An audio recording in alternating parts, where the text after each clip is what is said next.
All right, so here is my story of step one of me becoming awake and aware. In the fall of 2016, we were getting ready for church and had four children under the age of 12, so it was kind of a busy morning, but we made it to church on time and we had a guest speaker. So I was genuinely kind of curious and interested to hear what the speaker had to say and what God might want to kind of, you know, speak to my heart about that day. So we got to church and we settled in, and after the message, the speaker invited those that were part of the leadership team to come forward and receive prayer. So Sarah and I were part of the leadership team at that time, and so we went up and we were the last ones to be prayed for. And as the man came up, he came straight to me and put his hands on my shoulders and looked in my eyes, and was silent for, I don't know, it seemed like a long time. It was probably like 10, 15 seconds. But then he spoke and he said, "You are very angry." And then he looked at my wife and said, "And you are very patient." And with that, he turned around and walked away. Sarah and I looked at each other kind of like with a puzzled look and just curious, like, was that real? Was that true? It didn't seem like it, and so we just kind of shrugged it off and went and sat down. But 2 weeks later, I got mad. I got angry, really angry actually. And I approached my wife for intimacy one night, and for whatever reason, she declined. And as I normally would do in those circumstances, I would kind of sigh heavily and I would roll over in bed and make sure that she knew that I was, frustrated or upset. And then I would try to go to sleep. But that night I had a really hard time going to sleep.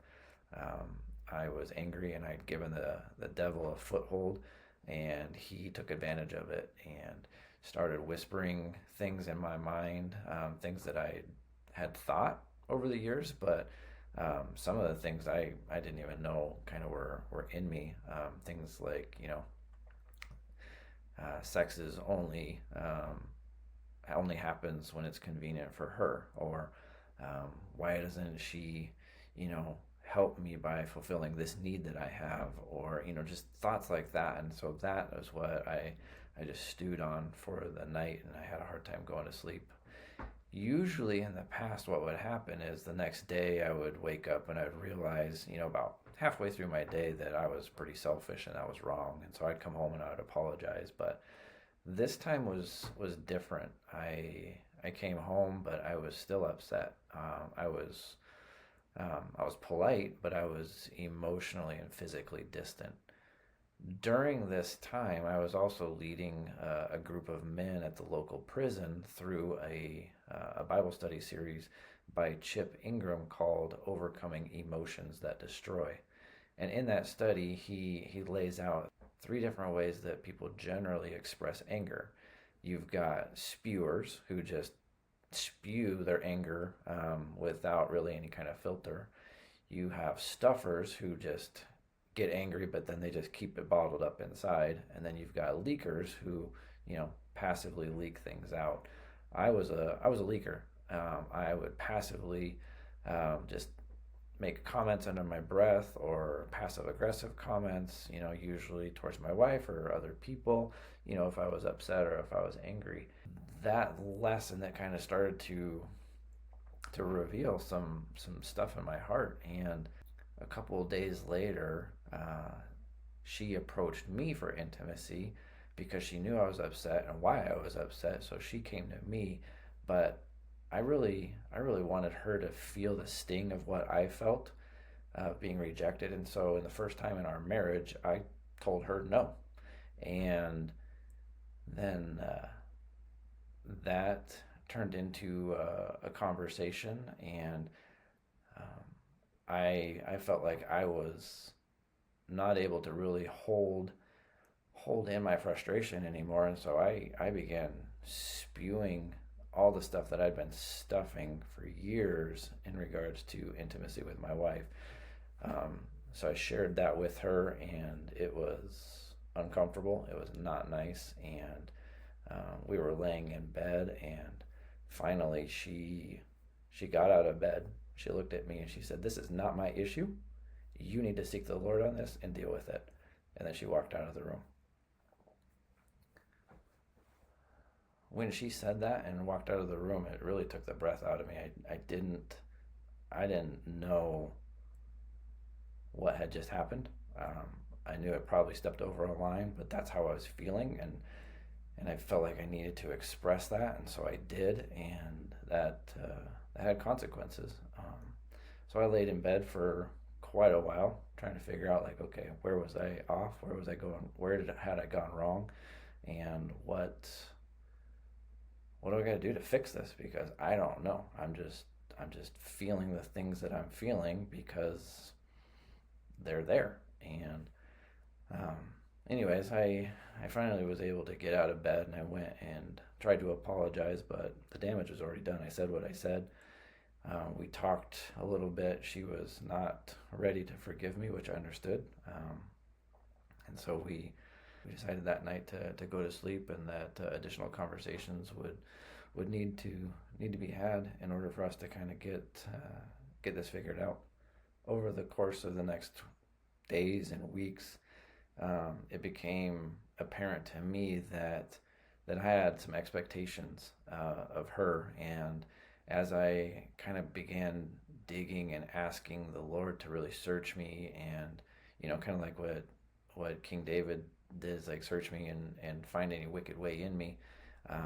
I That was my prayer. I was like, I did not know where this stuff was coming from. I did not know what the roots of it, but I knew that out of the overflow of my heart, my mouth was saying things. And so I was like, man, I've got some issues in my heart that really need to be dealt with. So as I was kind of walking and talking through this with her, I came to realize that I had expectations of her, and I was also deeply hurt, and felt rejected. And so that pain of rejection caused me to actually control and manipulate her in a way that when I would approach her, I would get a yes instead of a no. And so I would do the dishes. I would make sure the kids were taken care of, that they were bathed and ready for bed. I'd do all of these things to make sure that kind of her plate was clear, and that I could approach her, and that I would get a yes when I was desiring intimacy with her. And all of that kind of came to a head one day when we were talking, and I realized, I was like, whoa, I was manipulating my wife because I was controlling the outcome because I was afraid of being hurt. And so the anger and all of that was really just the result of me being insecure and having to control and manipulate my wife so that I wouldn't be rejected. And I had so much of my identity and security and acceptance tied up in intimacy with my wife and being accepted by her in that way. What I didn't understand, or what was clouded to me during that time, is that I was accepted by her. I was loved by her, but it wasn't in the way that I was thinking it should be, because I expected her to love me the way that I was loving her. And so also within this process, I realized that I've got quite a bit of pride and self-righteousness in my heart towards her and other people. And so that was uncomfortable, but I think getting this stuff out into the light was certainly helpful. One night we were laying in bed, and I had my head on her chest, and we were just talking, and I had this sense from God that he was like speaking to my heart and speaking to my mind. As I was listening to the rhythmic beat of my wife's heart, I felt like the Lord said, her heart beats for me and for you.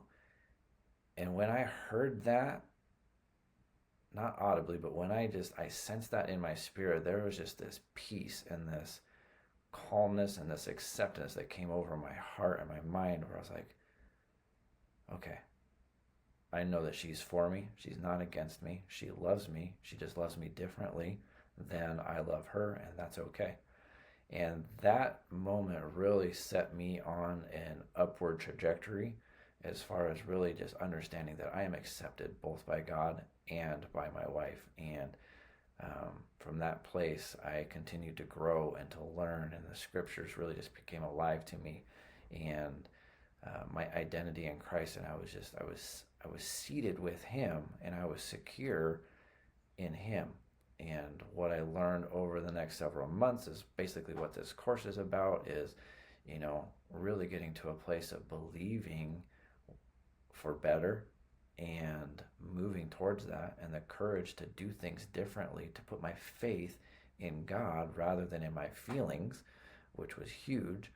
And as a result of that, I was able to then, really come under Him as being dependent and disciplining myself in my thought process to really take every thought captive to the obedience of Christ and understand that it's like, no, He loves me and accepts me. She also loves and accepts me. And that really just set me on a firm foundation to really begin to enjoy my marriage in a different way and to enjoy intimacy out of a place of spontaneity and fun rather than like obligation or as a stress relief oftentimes. And so that is really the essence of my story of being awakened to the fact that I was angry, and there was a lot of that fruit, but that fruit had some pretty deep roots in some other things that got revealed over time, and I'll share that kind of more as we go through the rest of my story. But becoming awake really opened the door for me to see what was really going on the inside of me and my heart and my thought patterns. And as a result of that, I was now aware, and I had to make changes. I had to do things differently because I could not continue to treat my wife that way and cause the pain and the tension in our marriage, because it rolled over into our kids, and it rolled over into other relationships. It rolled over into my work. And, we as men, we tend to carry stuff, and so it's best to just kind of work through it and get on the other side of it and come to a place of understanding where it's like, man, our acceptance and our identity is rooted and grounded in Christ.